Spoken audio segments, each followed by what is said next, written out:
বসো মা বসো। বলছি মা একটু হেঁটে দেখাও তো।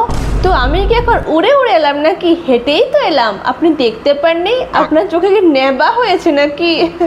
আপনি চশমা পরেও দেখতে পান না। So funny. কিছু একটা লিখে দেখাও তো, দেখি তোমার হাতের লেখা কেমন। আমি আমার ইনস্টাগ্রামের আইডিটা বলছি, লিখুন। ওখানে আপনি আমার সব দেখতে পারবেন। আই মিন ফটো ভিডিও এসে দেখতে পারবেন। ওখানে আমাকে দেখলে বুঝতে পারবেন আসলে আমি কেমন।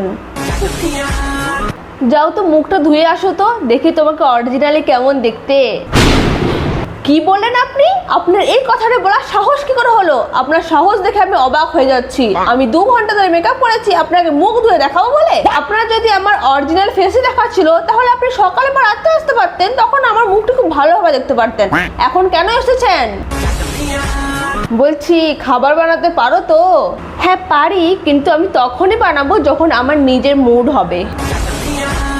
তুমি চাইলে কিন্তু বিয়ের পরে পড়াশোনা করতেই পারো। না না না না না, এটি বললে তো চলবে না। আমি বিয়েই করছি যাতে আমাকে পড়াশোনা না করতে হয়। আপনি জানেন আমি উচ্চ মাধ্যমিকে ফেল করেছি বলে আমার বাবা আমাকে বিয়ে দিয়ে দিচ্ছে। আমার বিয়ে করার উদ্দেশ্যই তো এটা, যাতে আমাকে পড়াশোনা না করতে হয়। আর আপনি আমাকে পড়াশোনা করতে বলছেন? কি করে?